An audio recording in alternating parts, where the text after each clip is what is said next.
I'm Ken Leon-Guerrero, spokesperson for the Guam Citizens for Public Accountability. And like most of you, I am disappointed that the voter initiative to roll back the pay raises for the senators didn't make it onto the ballot. But for me, family comes first. And when a series of medical emergencies and deaths hit my family, I made the decision to step back and take care of my family because I knew that this was not the end of the initiative. It was just a delay in the initiative because we have a more powerful initiative coming up. And in that initiative, we can really show the senators once and for all that they ignore the people at their own peril. It's called the 2016 general election. It's coming up. And in that election, we get a chance to not just roll back the pay raises. We actually get to remove senators who have made their personal financial security more important than yours and mine. So, how many times have our senators proven to us beyond all shadow of a doubt that they are more concerned with their financial security than they are the financial stability of the government of Guam and the financial security of the people of Guam? Well, let's count. It all began because our senators were not happy being the 10th highest paid senators in the United States. So, one. Senator Roy Respicio activated some weird mechanism, but he gave himself and his fellow senators a $6,000 pay raise, calling it a technical adjustment. No public hearing, no notice. That was number one.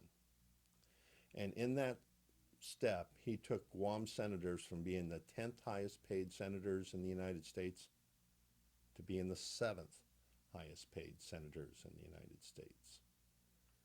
Strike two.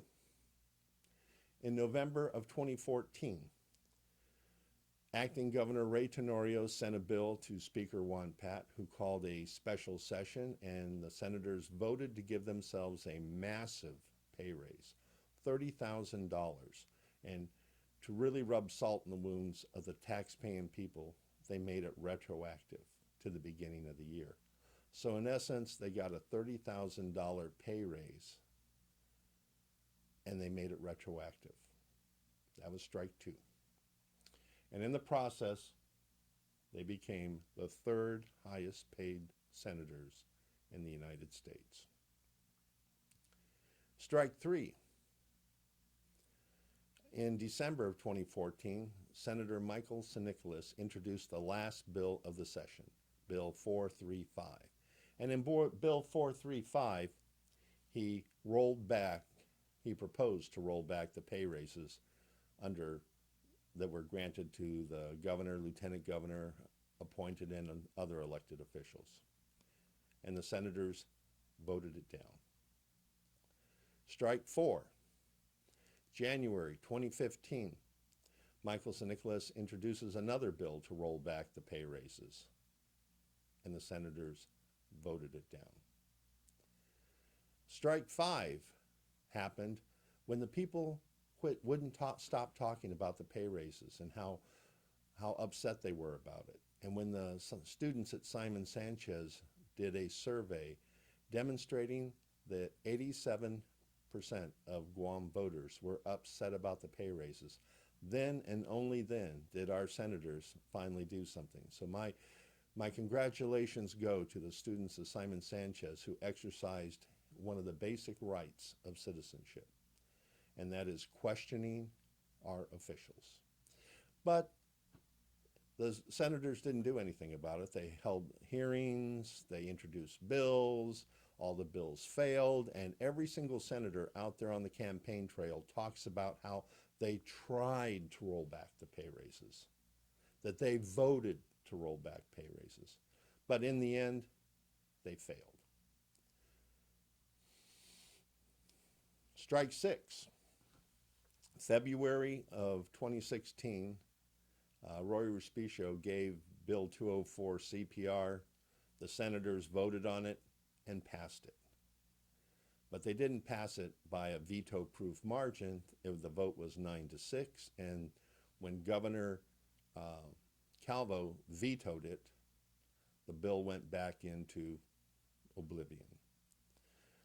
But the people wouldn't stop talking about it or their frustration. So in March, there was another override attempt on the bill. And again, the same 6 senators who voted against overriding the governor's veto in February voted against overriding the governor's veto in March. Those senators were Dennis Rodriguez, Tina Munoz Barnes, Tony Atta, Frank Bloss, Tommy Morrison, and Brent McCready. Strike 7. Strike 8 happened in June of this year when Senator Narissa Underwood attempted to introduce a bill for a voluntary pay reduction for senators, and the senators killed it. Strike 9. September of this year, Senator St. Nicholas once again tried to give an override of the governor's veto on Bill 204. And once again, Senators Dennis Rodriguez, Tina Munoz Barnes, Tony Atta, Frank Bloss, Tommy Morrison, and Brent McCready voted to keep the money. So when you look at what I call the Gang of 8, the senators who were involved in getting the pay raises and keeping the pay raises, this election, we have an opportunity to send a powerful message to all incumbents and candidates who survived the general election. And that is, you ignore the demands of the public at your own peril. The pay raises are actually a symptom of a much bigger problem. And that problem is the rapid escalation in the per-person debt for the people of Guam. I bring this up because on September 1 of this year, the President of the United States appointed a 7-member panel to oversee all financial transactions for the government of Puerto Rico. And we're following Puerto Rico's playbook right down to the last letter. Puerto Rico, if it was a state based on their population, would be the 20th largest state in the United States. Based on their economy, they would be the 37th largest state in the United States. Think about that. The economy of Puerto Rico is larger than 13 other states. And now, as a result of bad management by their elected leaders, they have a 7-member panel appointed by the president that oversees all financial transactions by the government. And we're following their playbook. As of the beginning of the 33rd legislature, the per-person debt here on Guam was $9,051. Today, with just a couple of months left in the 33rd legislature, less than 2 years later, our per-person debt is at $12,011 per person. That's a 33% increase. And unfortunately, the legislature is still in session. There are still some pieces of legislation pending that could drive that number even higher, starting with Bill 338. Bill 338 is an effort by the governor and his supporters to borrow another $140 to $170 million to turn Guam Memorial into a center of medical excellence. Now, there are a number of reasons why that plan needs to be rethought, and I won't go into it here, maybe in another video. In fact, I will do another video on Guam Memorial Hospital because it is so important to the future of the people of Guam. But today we'll just stick to why we're following Puerto Rico over the financial cliff. If Bill 338 passes, it will increase the debt burden for every man, woman, and child on Guam by $1,563. That's a huge increase. And here are the champions. Bill 338 champions. Dennis Rodriguez, Tony Atta, Rory Respicio, who are trying to get that bill onto the floor of the legislature before the end of the 33rd legislature.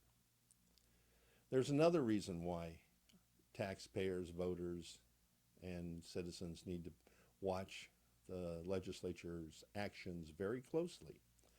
And that goes back to July of 2015. In July of 2015, Governor Calvo signed a settlement agreement with Guam Resource Recovery Partners. And that agreement was stopped at Gita. And the reason it was stopped at Gita is technically it's illegal to burn solid waste to generate electricity. And so it was very hard for Gita to get approval for a bond to do something illegal. And here it is. Section 10, subsection 73113, which says municipal solid waste incineration prohibited.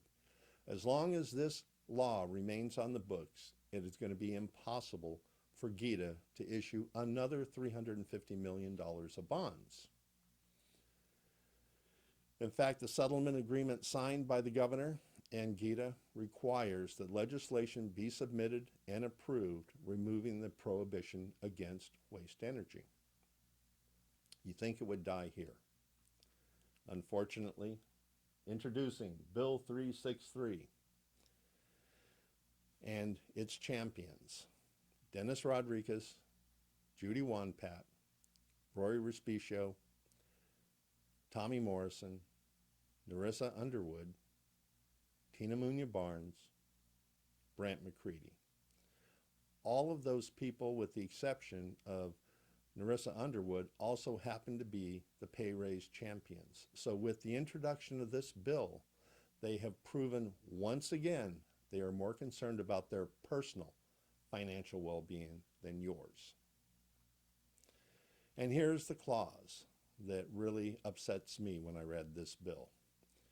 Renewable energy means energy generated or produced using the following sources. And then we jump down to number 7. Biomass, including biomass crops, agricultural and animal residues and waste, and municipal solid waste and other solid waste. If this bill passes, it's only a matter of time before the debt burden increases by $3,750 as Gita issues another $350 million of bonds guaranteed by government of Guam and taxpayers. In other words, on the backs of you and me. Here are the champions for Bill 363. I just want to give them an additional notice as we go into the election season. Dennis Rodriguez, Judy Wanpat, Rory Respicio, Tommy Morrison, Narissa Underwood, Tina Munoz Barnes, and Brant McCready. They are the champions of a $350 million project to be designed, built, and operated by a company that has never designed, built, or operated a waste energy plant. So you tell me, what do you think the chances are that with cost overruns, we will be limited to $350 million? I don't think so. And here's why. We have another project that citizens need to be concerned about right now. Simon Sanchez. It's in protest. It's before the Office of Public Accountability right now. And there's a big problem. For some reason that I don't understand, Department of Public Works, instead of issuing a contract with a limit of $100 million, prefers to use an IDIQ contract with no limit. And that is just asking for abuse. If we look at the Guam YTK situation, there was a loophole there, and as a result of the loophole, taxpayers in Guam are facing the possibility of a judgment against us for $14 million plus $144,000 a month in interest. If they are successful in court. Why would we issue another contract with an even bigger loophole that would allow a private contractor to come in and raid the public treasury to their heart's desire? It makes you wonder, what kind of people, why would Felix Benavente, Judy Wanpat, and John Fernandez, why would these three individuals be okay with a contract with a loophole this big that would allow a private company to come in and raid the public treasury at will? All we are asking as citizens and taxpayers, we're not asking to stop the project. We're not asking to stop the contract. We're just asking that the contract be capped at no more than $100 million. And the fact that our elected officials are resisting putting a cap on this contract raises a big red flag to me, and a reason why taxpayers need to be very, very careful about who we send back to the 34th legislature. Starting with Senator Judy Wanpat, the Speaker of the Legislature, who in writing acknowledges that there is a loophole. And I quote from a letter she sent to John Fernandez. After some review, my office staff and I found that the law governing the borrowing capacity for school renovation does not specify a limit. That was 2 years ago. So for the past 2 years, she has acknowledged that there is no limit, and yet she has done nothing about this. For me, that is a big red flag, and it shows that she is not concerned about the financial stability of government of Guam or the financial security of the taxpayers. I sent her an email requesting, as soon as I saw this story in the newspaper, I sent her an email immediately asking her to amend the law and put a cap at $100 million. To this date, she has not responded to my email request, nor have I seen any activity in the legislature or in Department of Public Works to limit this bill to $100 million. Now, we hear in the media Felix Benavente talking on and on that he understands there's a $100 million cap on this project. But understanding there's a $100 million cap is not the same thing as putting in writing there is a $100 million cap on this project. And the fact that he refuses to do that sends a big red flag. And the fact that John Fernandez has not requested that a $100 million cap be put on this project as the head of the Department of Education is another big red flag. So, if our elected officials are going to fiddle while Rome burns, we're going to see a minimal debt increase of $1,750 on Simon Sanchez. It could be more. It could be double. It could be triple. It all depends on the benevolence of the contractor who gets that contract, on how much they want to plunder our treasury for. So, here's an idea for those of you who want to exercise your rights as citizens. Send an email to Senator Wanpat or call her office and tell her, amend the law. Put a cap on the contract for Simon Sanchez. Do not expose taxpayers to indefinite risk, indefinite debt.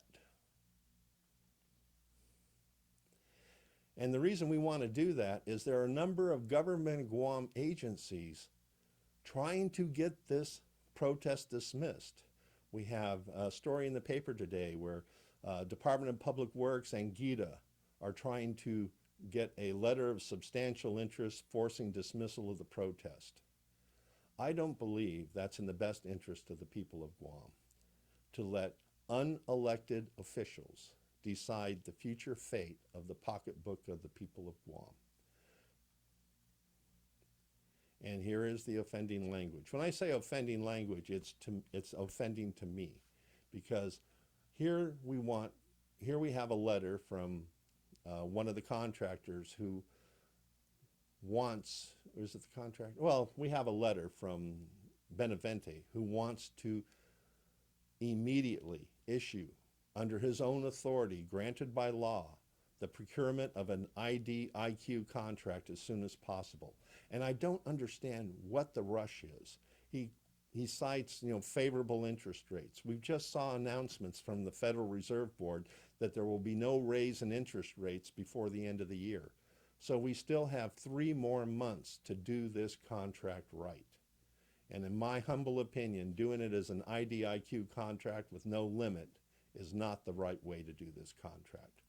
But that's just my opinion. If you feel the same way as I do, I suggest you send emails to the Office of Public Accountability, because right now they are the ones reviewing this contract. They are the ones determining whether or not we grant unelected officials and unelected vendors the power to raid the public purse. So here's the email address for public accountability and their phone number.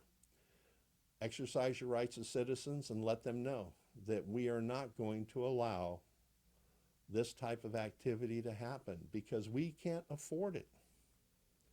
I mean, as I told you earlier, our debt level was $12,011 as of now. Bill 338 adds $1,563 to that number. Bill 363 adds $3,750. Simon Sanchez adds a minimum of $1,750. And if all 3 of these things happen before the end of the 33rd legislature, we will have seen the per person debt jump from $9,051 at the beginning of the 33rd to $19,074 by the end of the 33rd. That's a 111% increase in the per person debt.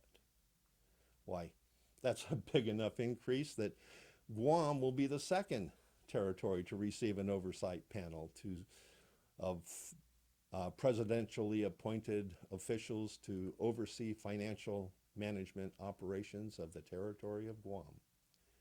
And I'm not kidding. Here are the warning signs that this is a distinct possibility if we keep doing the same things we've been doing. A recent article came out today that the gross domestic product for Guam declined from 2014 to 2016. And we see that reflected in the fact that government of Guam over the past 2 years has had a deficit, a known deficit of 120 million. We don't know what that number will be for 2016. It could be, by the end of 2016, we could be as high as 180 million based on the previous years. And then here we are, $120 to $140 million in debt, and then our elected leaders select the most expensive health care option, a health care option that adds $21 million to the debt. That doesn't make sense. And we have other signs. I mean, just recently, Department of Education used child support money to cover payroll. If that isn't a sign of financial trouble ahead, I don't know what is. Because it wasn't just Department of Administration. Department of Education used vendor payments to cover payroll shortfall. So already we're seeing the government scramble around trying to cover payroll at the expense of vendors and children. If that isn't a warning sign, I don't know what is. Then we have many, many other warning signs, and I'll just give you a couple here. Government of Guam recently purchased nearly $2 million of rolling stock for mass transit, but the vehicles sit in the parking lot at DPW because there's no funds to operate. Trash fees for various government agencies are not paid. The Guam Election Commission is seeking funds from the legislature to clear their debt. And it brings me back to the Gang of 8. We have 8 senators who have shown time and time again they are more concerned about their financial security than they are the financial security of the people of Guam. We need to replace them with new people. I'm not saying that they're bad people, I'm just saying they're bad politicians. And there's a saying that bad politicians are elected by good people who do not vote, which brings me to this point. Based on the eligible population in 2014, only 19% of those eligible to vote actually voted. So in other words, 1 out of 5 people set the course for 100% of the people of Guam. And that's not acceptable to me, but there's good news. In the primary that just passed, we saw a big increase. We went from 19% of those eligible to vote to 22% of those eligible to vote voted. And I'm hoping to see a bigger increase in the general election. So the government, the preamble of the Constitution of the United States says we the people. It doesn't say we the politicians. And if I may quote Abraham Lincoln here, a government of the people, by the people, and for the people will not exist unless the people rise in large numbers and vote. And then we will have a legislature that is more concerned about the needs of the people than the needs of the politicians. So everyone watching this, if you're not registered to vote, I encourage you, go to GEC, register, or go to the village mayor's offices and register to vote. Check with your family, friends, co-workers. Make sure everybody you know is registered to vote, but more importantly, make sure everybody you know that's registered to vote votes. So if we want to take control of the legislature away from politicians and make it more responsible to the people, register to vote. Study the issues and study the positions of the candidates, all of the candidates, the new ones and the incumbents, and then vote. Vote for the people that you feel are more concerned about the future of Guam than their own personal future, and then we will truly have a legislature that represents the people of Guam, is concerned about the people of Guam, and will prevent Guam from becoming the second territory to have a federally appointed management committee because our elected leaders aren't capable of it. I'm Ken Leon-Guerrero with the Citizens for Public Accountability. And again, register, study, and vote.